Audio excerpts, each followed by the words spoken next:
Ito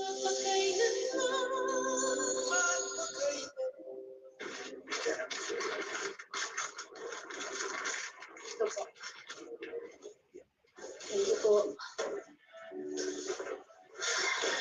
Mamimiss ko ang kapatid mo. Mamimiss ko rin po siya. Pero isipin na lang natin, Ma, na yung pag-alis natin dito, yung panibago nating panimula. Hindi naman porket aalis tayo dito sa bahay na ito. Makakalimutan natin si Michael. Ayaw lang natin maalala kung ano yung pagbibigat at masasamang mangyari dito. Huwag ka mag-alala, anak. Babaunin namin ang lahat ng magagandang alaala namin na kasama ka. Lagi kang nasa puso namin. Lagi ka namin ipagdarasal. Na sa gayon, maging payapa ang iyong kaluluwa.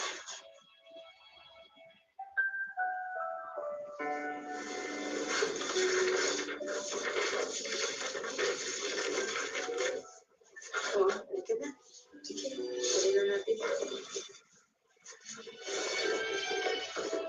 Meron pa ba? Wala na. Ang dami pa po eh.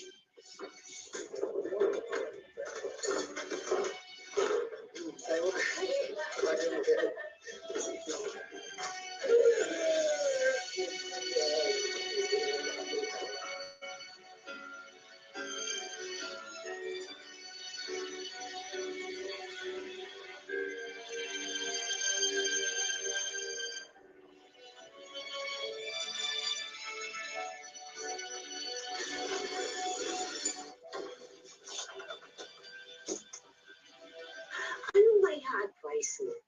Din sa mga pinagdaanan mong talagang, ay, napakalalim ng sakit na inabot mo dyan sa buhay mo. Ang masasabi ko lang po is, normal lang sa buhay na marami tayong pagdaanan, pero kailangan lang tayo magiging matapang at harapin ang lahat-lahat dahil ito naman ang, kumbaga sa pag-aaral pa ay exam to natin na nandito tayo sa mundo. Sinusubukan lang tayo ng Diyos kung gaano tayo katatag sa buhay. Kailangan tayo magpakatatag para malampasan natin lahat. Yun lang na po ang masasabi. Sa mga kabataan. Sa mga kabataan naman po, ang masasabi ko na kung meron po silang nanakit o mga problema na dinadala sa kalooban nila, kailangan lang sila magsabi sa magulang para ma-advisean sila ng tama. Dahil wala naman po magulang na kaya pabayaan ng mga anak. Thank you very much. Maraming salamat sa iyo. Ayon sa National Institute for Mental Health, ang suicide among teenagers ay dumoble mula noong taong 2020 ng panahon ng pandemya. Ito raw ay dahil sa mental health o yung kondisyon sa pag-iisip, ang sobrang pagtutok sa social media, at ang kanilang access sa baril, sa lason, sa tali, at sa kutsilyo. Ito po ay lubhang nakakabahala. Kaya sa mga kabataan dyan, kapag kayo ay may problema, o kaya lubhang nalulungkot, huwag kayong mahiyang kausapin ang inyong pamilya, kumonsulta kayo sa doktor, at humingi kayo ng tulong sa inyong mga teacher o mga kaibigan, o kaya pumunta sa mga government agencies gaya ng Department of Health at DSWD. At para naman sa ating mga magulang, mantayan, gabayan natin ang ating mga anak habang sila ay mga bata pa, at ilayo sila sa mga bisyo at masasamang impluensya. Ngayon, bukas, at magpakailanman.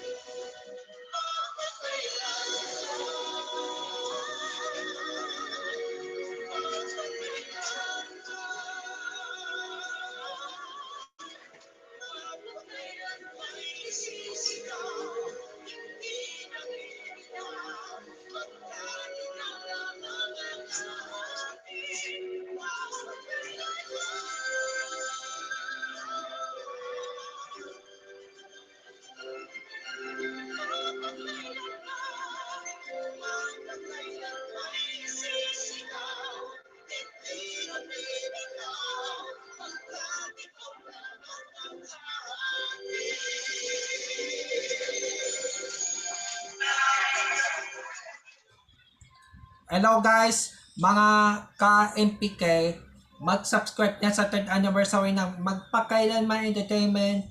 I-click natin yung subscribe channel, i-like sa Facebook page, i-tweet sa Twitter, i-follow lang sa Instagram, at mga social ng mga media accounts. Maraming salamat po mga ka-magpakailanman.